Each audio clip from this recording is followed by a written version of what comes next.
তো hello friends, এখন বাজে 11টা 15। তো আমার ওদিকে টিফিন কমপ্লিট হয়ে গেছে। আমার খাওয়াও হয়ে গেছে। এবার তোমরা ভাবছো আমিও শুয়ে আছি কেন, দেখো কম্বলটা চাপা দিয়ে শুলাম। কারণ প্রচণ্ড আমার কোমর থেকে পা পর্যন্ত যন্ত্রণা করছে। হঠাৎ জানি না কেন, কি কারণে এটা এরম হচ্ছে। হঠাৎ করেই শুরু হলো, হঠাৎ করেই না, কদিন ধরেই মাঝে মাঝে হচ্ছিল। এবার এখন খুব হচ্ছে। তো আমি এতক্ষণ ধরে একটু কালকের ভিডিওটা আপলোডে বসিয়েছিলাম। তো ভাবলাম আজ এই বিছানার চাদর-টাদরগুলো চেঞ্জ করব। কিন্তু দেখো এত যন্ত্রণা করছে, তাই ভাবলাম একটু পাটা কম্বলের তলায় দিয়ে শুই, তারপর উঠে আবার করব। তো কোথা থেকে কখন কি হয় সত্যি কেউ বুঝতে পারে না। এটাই হলো কথা। তো আমি একটু রেস্ট করে নিই, তারপর আমি আবার করছি। তো ফ্রেন্ডস দেখো আজকে লাঞ্চে কি হয়েছে। আমি নিয়েছি শুধু বাটার, পাঁপড় ভাজা, বাঁধাকপি আর কাঁচা লঙ্কা নুন দিয়ে। আর ওখানে হচ্ছে ডাল, তেঁতুর ডাল, বাঁধাকপি, পাঁপড় ভাজা, বেগুন ভাজা। এটাই হয়েছে আজকে লাঞ্চ, যেহেতু হচ্ছে শনিবার। তো আজকে ভেজ, তো সেই কারণে এটা হয়েছে। রোজ একঘেয়ে সব খাচ্ছি বলে আমি আজকে পুরো সিম্পল খাবার নিয়েছি। পাঁপড় ভাজা দিয়ে, বাটার দিয়ে, লঙ্কা দিয়ে ভাত।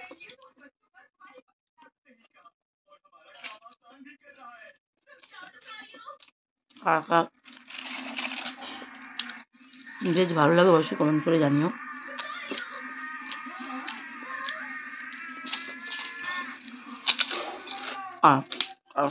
এরকম খাবার ভালো লাগে আরও অবশ্যই জানিও। তো চলো খেয়ে নিই, তারপর আসছি।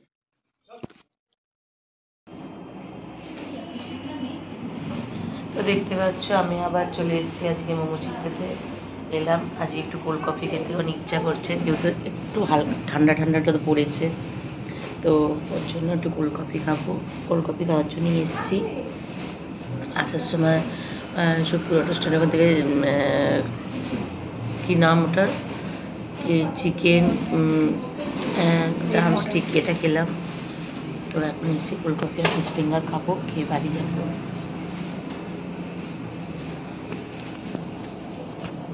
এই মিষ্টি অল্প দিবি, খুব মিষ্টি দিবি না।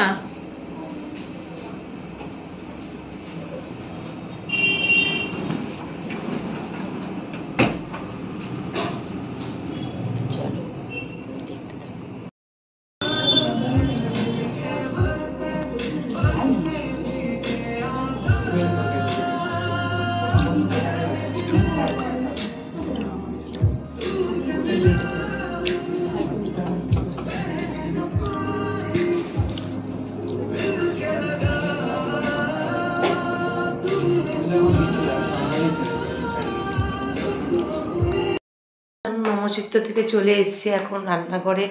বাড়ি এসেছি, এসে আসার সময় বাবানের জন্য পেস্ট্রি। আবার মিজরি দিয়ে যা, মিজরি রেখে দে। ফিসটা খুলছিস কেন? রেখে দে। তো তারপর পেস্ট্রি নিয়ে এসেছিলাম বাবানের জন্য। মিজরি কৌটোটা দিয়ে যাবি। বাবানের জন্য পেস্ট্রি নিয়ে এসেছিলাম। এসে তারপরে বাবানকে দিয়ে একটা এই ঘরের জন্য ঘড়ি নিয়ে এসেছি, বাবা মার ঘরের জন্য একটা দেয়াল ঘড়ি নিয়ে এসেছি অজন্তা। তো তারপরে গেছি প্রোডাক্ট দিতে, একটা প্রোডাক্ট দিয়ে এসে গল্প করেছি। হ্যাঁ আসার সময় নিয়ে আসবো। হ্যাঁ নিয়ে আসবো, কালকে আমি ফুড কেক নিয়ে আসবো। দিয়ে তারপরে গিয়ে এখন এবার এসে রান্নাঘরে এলাম। এখন রাতে রান্না করব। রাতে রান্না কি হবে দেখি, কি করা যায় রাতে। তো আজকে দুধ গরম বসিয়েছি। আর দুধ গরম আমি যেহেতু মিচড়ি দিয়ে করি, মানে চিনি দিই না দুধে, ওটা মিচড়ি দিয়ে দিলাম। দুধটা গরম দিয়েই দুধ খাওয়াই। তো এখন দুধ গরম করে নিই, তারপর আবার রুটি করবো। আটাটা বার করে রেখে গেছিলাম, দেখা যাক কী দিয়ে কী করি না করি। এখন রুটি করে নিই, দুধ গরম করি। তো চলো তোমরা সাথে থাকো, দেখতে থাকো, আর আমার চ্যানেলটা ফলো করতে থাকো। চলো, রুটি করা, আলু ভাজা করা হয়ে গেছে, দুধ গরম করা, সবার ডিনারও কমপ্লিট। তো আমি ঘরে চলে এসেছি। তো আজকের ভিডিওটা এইভাবেই শেষ করলাম। তো আবার কাল থেকে একটা নতুন ভিডিও নিয়ে আসবো। তবে সবাই ভালো থেকো, সুস্থ থেকো, সাবধানে থেকো। এতক্ষণ রিলসগুলো পোস্ট হয়ে গেছে, সেগুলো তোমরা গিয়ে দেখে নিতে পারো। তো চলো টাটা, গুড নাইট, সবাই ভালো থেকো।